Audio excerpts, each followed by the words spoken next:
all began in 1972 with a bunch of Silicon Valley rebels who quit their boring 9-to-5 engineering jobs to pursue a computer games dream.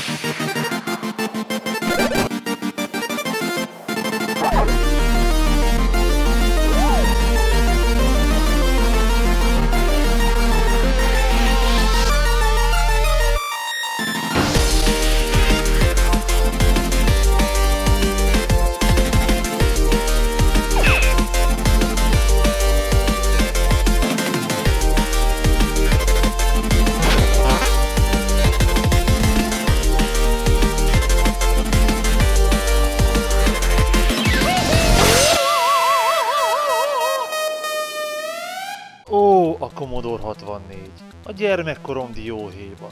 Sose felejtem el, amikor először beütöttem, hogy load, és már nyomhattam is meg a magnak. Emlékszem, mennyire magával ragadt a Flimbo's Quest, és mennyire féltem az 5. pályán a repkedő ördögtől, míg a Stegosaurus-szerű ellenség annyira tetszett a 3. pályán, hogy beöltöztem neki ódás farsangot. Sokat köszönhetek a Commodore 64-nek, rengeteg bénácska programot írtam, amiben csak a Space gombot kellett püfölni az előrejutáshoz. De mint a legtöbb fiatal, idővel megkaptam az első PC-met, és a Commodore 64 unokatesomhoz került, majd vissza hozzám, végül egy gyűjtőz, aki remélem mind a mai napig megbecsüli. Ebből is sejtek, hogy ez a gép, amit most a kezemben tartok, ez nem a gyermekkori gépem, egy nagyon rendes sráctól kaptam, akivel pokolgép koncerteken szoktunk találkozni. Kaptam is hozzá jó kis Novotrade játékokat, illetve pár gyermekkori kedvencet meg is szereztem, viszont valamiért, ahogy meguntam a modern PC játékokat, a reneszánsz nem lángolt fel bennem hatalmas nosztalgia vihar közepette. Engem valahogy sokkal, de sokkal jobban a régmúlt fogott meg, és azon belül is főleg azok a gépek, amikor már a hatalmas monstrumoknak, illetve a batárnagy pixeleknek leáldozóban volt, viszont még nem is következett be az a hihetetlen játékokban gazdag aranykor, mely a fiatalkorunkat jellemezte. Ezeknek az éveknek pedig kétségtelenül az Atari 2600 volt a király, amelynek története sokkal összetettebb és szokatlan fordulatokkal telibb, mint bármely más konzolé. De most tegyük félre a videójáték konzolokat és foglalkozzunk kizárólag a számítógépekkel. Természetesen nem olyan éles a határvonal a videójáték konzolok és számítógépek között, mint az elsőre gondolnánk, hiszen minden videójáték konzol egy célszámítógép is egyben. Tehát, hogyha adott a programnyer bevitelére alkalmas interfész, valamint az azt értelmező interpreter, a videójáték konzol azonnal személyi számítógépé lép elő. Erre a legjobb példa az Atari 2600-hoz készült CompuMate. ColecoVision Adam Computerre és az Intellivision Entertainment Computer Systemje, de még az APF M1000 is átalakítható a rendkívül ritka Imagination Machine számítógéppé. Miközben hiába váltak a számítógépek felhasználóbarátabbá. Úgy, mint megkaptuk végre a grafikus kijelzőt a papírszalag helyett, valamint kapcsolók helyett billentyűzettel üthetjük be a parancsokat, és a rendkívül bonyolult gépi kód és az olyan kifejezetten nehéz nyelvek, mint az Assembly, COBOL, Fortran, IPL vagy Algon mellett elérhetővé vált a Basic, mely a számítógéppel ismerkedők számára készült elsősorban. Mi is volt a mondat eleje?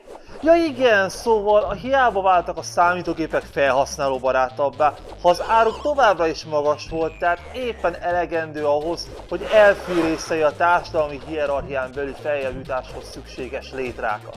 A Commodore-nál volt egy ember, aki nagyon jól látta, hogy a drága gépek helyett olcsó gépeket kell gyártani, amelyek széles tömegekhez jutnak el, így végeredményben a mi bevételeink is gyarapodnak. A nyákkecske is jól lakik, de a bitkáposzta is megmarad.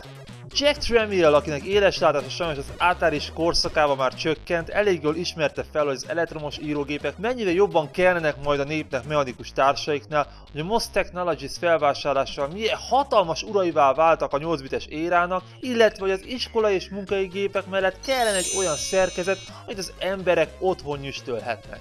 Ennek eredményeként született meg a VIC-20, az első 1 millió eladó példányszámot meghaladó számítógép.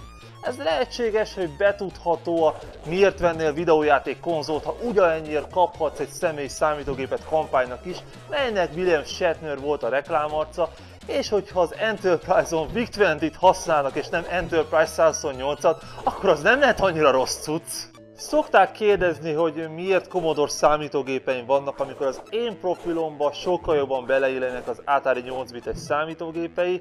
Igazából én magam sem tudom a választ, valamiért a VIC-20, illetve a Primo az a két számítógépemnek a láttán hevesebben ver a szívem. Mondani is szoktam a kollégináknak, hogy egy 40 éves számítógép jobban felizgat, mint egy 40 éves nő. Ezen a szerkezeten pedig igencsak meglátszik a kor, nyilván napon tartották, mert a hófehér műanyag szépen besárgult, mint egy fénykép, ellenben a billentyűk szerencsére kifogástalanok. A Commodore számítógépekre jellemző, hogy változatlan felépítés, illetve képességek mellett, de többféle változatban jelentek meg, és ez a VIC-20-nél sincs másként. A legdrágább és legritkább változatok szögletes tápegység dugóval, valamint patch stílusú billentyűzettel kerültek forgalomba, ezeknek az alaplapján is más potméterek helyezkednek el. Az én változatom meglepő módon a leginkább olcsósított német kiadás, de nem hinném, hogy ez bármit is csökkentene az értékén. A VIC-20 lényegében gyengébb, mint a Commodore 64, sokkal kisebb felbontást produkál, mindösszesen 5 KB RAM került bele, és a legendás SID chip sem létezett még ekkor, a VIC generálja a videót és a hangot, és utóbbi 3 négyzetes és 1 zaj formát takar. És hogy még egy őrültséget mondjak. A VIC-20 nem kezel sprite-okat. Egy darabot sem, de legalább valamiben pontosan ugyanolyan rémes, mint a Commodore 64-es, ez pedig, hogy kevés rivális számítógép családnál mondható el, hogy a felhasználó kénytelen egyesével píkelni és pókolni a biteket a memóriában, ugyanis a Basic 2.0-ban egyáltalán nem található normális audiovizuális parancskészlet. Jó, az igazsághoz hozzátartozik, hogy a szöveges karakterkészletek kiváló, de a gyerekek rajzolni és zenélni akarnak, nem pedig olvasni és írni. Az igazsághoz is hozzátartozik, hogy létezik GEOS néven grafikus operációs rendszer a Commodore 64-hez. De az még inkább, hogy egyetlen embert nem ismertem, aki akkoriban használta volna. Ha jobban megnézzük a kenyeres doboz hátulját, két dolgot észrevehetünk. Egyrészt nincsen RF kimenet, amiatt én annól rendkívül vonakodtam ennek a számítógépnek a megvásárlásától, mert a fene sem akart még monitort is venni, de aztán megtudtam, hogy eredetileg ilyen modulátort adtak hozzá, amit viszont nem javaslok, mert rendkívül koszos képet ad. Szerencsére viszont ezresért gyártak manapság ilyen RCA kábeleket, és ez tökéletesen megfelel a funkciójának. A másik, amit rögtön kiszúrhatunk, a hatalmas cartridge slot. És elnézve a VIC-20, illetve a Commodore 64 cartridge-eket, a különbség igencsak szembeötlő.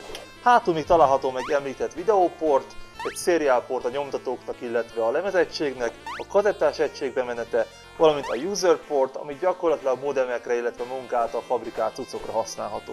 És mivel ismerem magam annyira, hogy szeretek mocskos mód elkalandozni, haladjunk csak balról jobbra. Ez a széles dög itt a cartridge port, ami kiválóan beengedi a port, míg a kazikat nem éppen a legegyszerűbb dolog belepréselni. Aki nem csak a játékokba szerelmes, az tudhatja, hogy a cartridge gyakorlatilag egy eltávolító áramkör, illetve a cartridge slot az miféle csodákra képes a számítógépünkkel. Elsősorban ROM cartridge-eket helyeztünk bele, amik többnyire játékok. Mivel a VIC-20 alapmemóriája rendkívül kicsi, és a cartridge-ekbe van lehetőség plusz RAM-ot, illetve más elemeket pakolni, a VIC-20 esetében a cartridge-es játékok jóval összetettebbek a kazettás játékoknál. A Commodore 64 esetében ez pont fordítva van, de én nem megyek bele, 8-bit guy. Az Atari 800 számítógéphez hasonlóan a VIC-20 is bővítő ezen porton keresztül, de azzal ellentétben nincs külön slot a ROM és RAM cartridge-eknek. ROM card behelyezés esetén nem is találkozunk az alap Basic Interpreterrel. RAM behelyezése esetén csak azt látjuk, hogy mennyivel több lehetőség tárul elénk.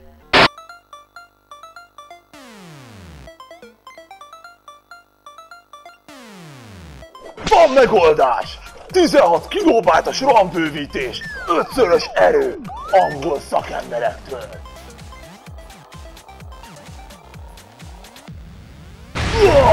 De tépi a fejemet az erő!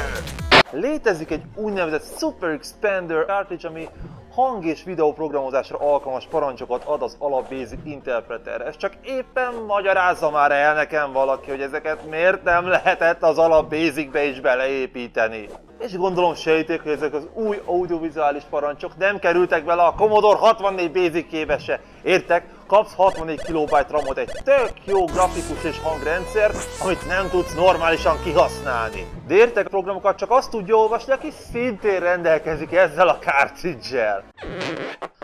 Következő port a Video Audio port, erről már beszéltem, monitort vagy modulátort köthetsz bele. Ezt követi a Serial Port, amire változatos hardware-ek köthetőek, főleg lemezolvasók és nyomtatók, ráadásul sorban. Az egészben a legszebb, hogy sorban gyakorlatilag végtelen mennyiségét beköthetnénk, de 8-nál többet azért nem szoktak javasolni, és az a vicces az egészben, hogy a VIC-20 idejében még tudomásom szerint nem létezett lemez meghajtó a számítógéphez, de ez a port úgy lett elkészítve, hogy előrefelé kompatibilis, tehát később készült a Commodore által 3,5 hüvelyes floppy, illetve SD kártyaolvasó és a rajongók által, és ezeket a VIC-20, ha jól tudom, ugyanúgy tudja használni. Hogy egy rövid kitérőt tegyek a VIC-20 estében, a kis programméretnek hála nem olyan feltűnő, a Commodore ezen szériájánál milyen bénán sikerült megoldani az adatátvitelt az alapgép és a lemezmeghajtó között, ami azért is cink, mert a Commodore lemezegység egy komplett Commodore számítógép, és ezért is volt olyan piszok drága. Szerencsére van már cartridge, ami megoldja ezt a problémát. A következő portra a kazettás egység csatlakozik, és bevallom, világéletemben kazettáról szerettem a játékokat betölteni. A kazettás egységről sem mondanám, hogy fénysebességgel tölteni be a játékokat, viszont az egyik legmegbízhatóbb adattároló a cartridge mellett. Az utolsó pedig a User Port, ami tudomásom szerint csak a Commodore 16-ból hiányzik ebből a szériából, ebben modemet, illetve saját munka által bütykölt ketyeréket dughatunk. Igen, modemet. Sőt, létezik a Commodorehoz Wi-Fi is, és mivel előrefele kompatibilis, ez használható a VIC-20-vel is, és természetesen pár őrült készített már szövegalapú böngészőt is hozzá, innentől kezdve, ha nincs életed és kellően flugos vagy, akkor az IRC csak te rád vár. Most viszont, hogy végigpuszilgattam ennek a szépségnek minden porcikáját, programozzunk is egy kicsit. Elsőként nézzük meg a pakkot, amit minden VIC-20-hez csatoltak a Basic oktatás elősegítendő, elvégre ez mégiscsak egy oktatógép. És őszinte leszek, én meg vagyok döbbenve, vagy ebbe mennyi mindent beletettek. Rendkívül részletes, nagyon sok program van benne, és mivel az összes Basicben íródott, kvázi mi magunk is megnézhetjük a sorokat, hogy mit hogyan oldottak meg.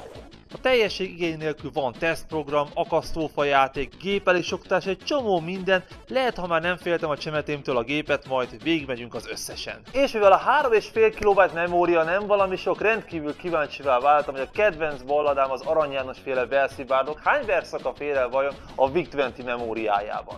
Próbáltam optimalizálni amennyire lehet, hogy egy változótól függjön mit kell kiírnia, és a Space billentyű hatására enged tovább, minden negyedik sor után elhelyez egy üres sort és a következő versszak számát. Ami nagyon nehézkes, hogy túl nagyok a karakterek. Ja nem, a felbontása nagyon kicsi. Így eléggé átláthatóan a Campomatehez hasonlóan, ráadásul egy hosszabb programban nehéz a hibás sorokat előtúrni a környezetükkel együtt. Úgy látom, igencsak betelt, indítsuk el.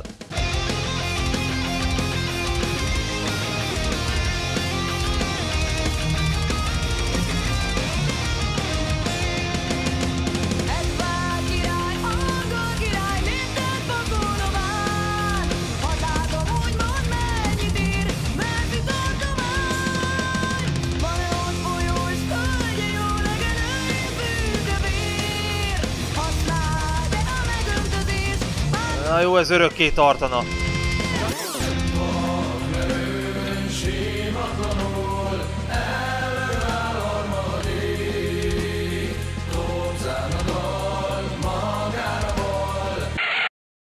Hát, Arany János azért szerencsésnek mondhatja magát, hogy nem VIC-20-re kellett a verses köteteit megjelentetnie, de akkor lássuk csak a játékokat, és ha tudni akarjátok, 32 kilobájtos bővítéssel elérhetővé válik a Doom is, ami a programozók örök kihívása.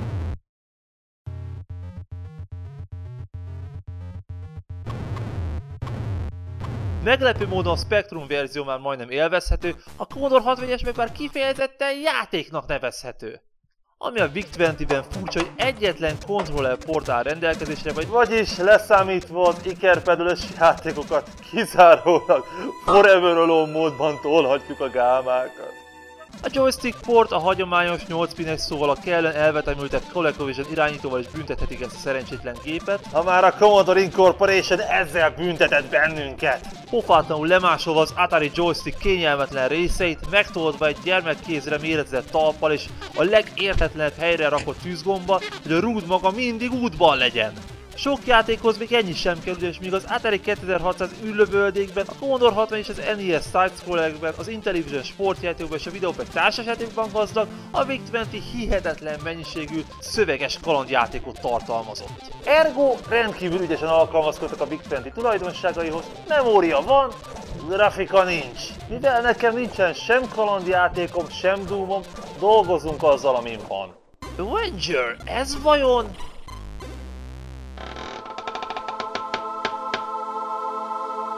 Ja, Space Invaders, gondolhattam volna. Nem néz ki rosszul, főleg tudod, hogy ez a gép nem kezel sprite-okat, minden egyes pixel külön van megalkotva. Más kérdés, hogy piszkosan béna vagyok benne. Loadrunner! Na, erre még a Commodore 64-ről emlékszem, piszkosul utáltam, de valamiért játszottam.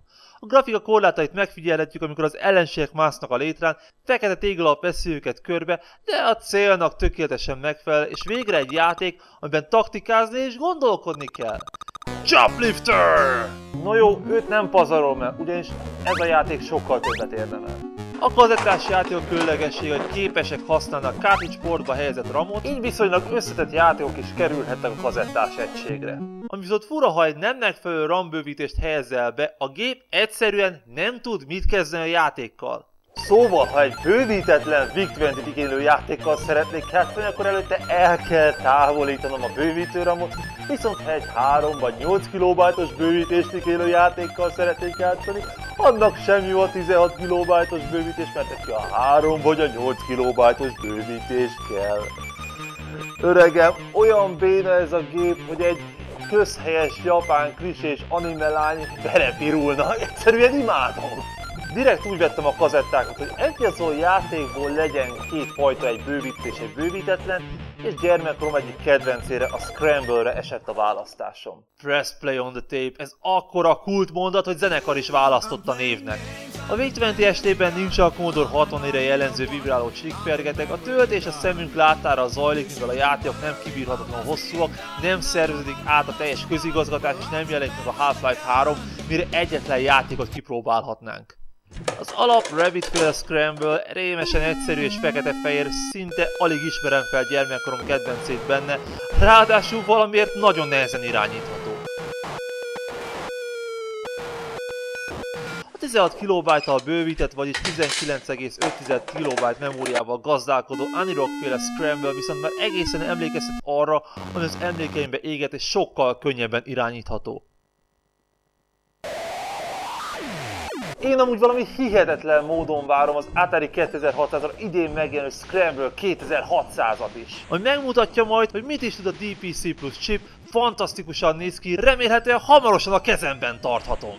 Akkor vegyük csak át röviden. A VIC-20 megkérdőjelezhetetlen érdeme, hogy nem a vagyonosokat és a profi programozókat, hanem az átlag munkásembert célozta meg, így elősegítette a társadalom rétegei között húzódó informatikai hozzáférés és ismeretek falainak lebontását. És ezért az árért az ember nem valami szemetet kapott, hanem egy teljes értékű számítógépet, amit kedve szerint bővíthetett, sőt, előrefele kompatibilis volt. És őrültek, még böngészőt is írtak hozzá, amin szövegalapú honlapok futnak. Úgyhogy le a kalappal előtte. Első számítógépnek nem is tudnék jobbat elképzelni. A következő résztől kicsit felpatanunk a nosztalgia vonatra, és végiglátogatjuk gyermekkorom legfontosabb játékállomásait. Elsőként a Choplifter megálló következik, és szerencsére birtokolom mind a Commodore 64-es, a VIC-20 és az Atari 7800-as változatot, így senki sem lesz potyautas, tartsatok velem!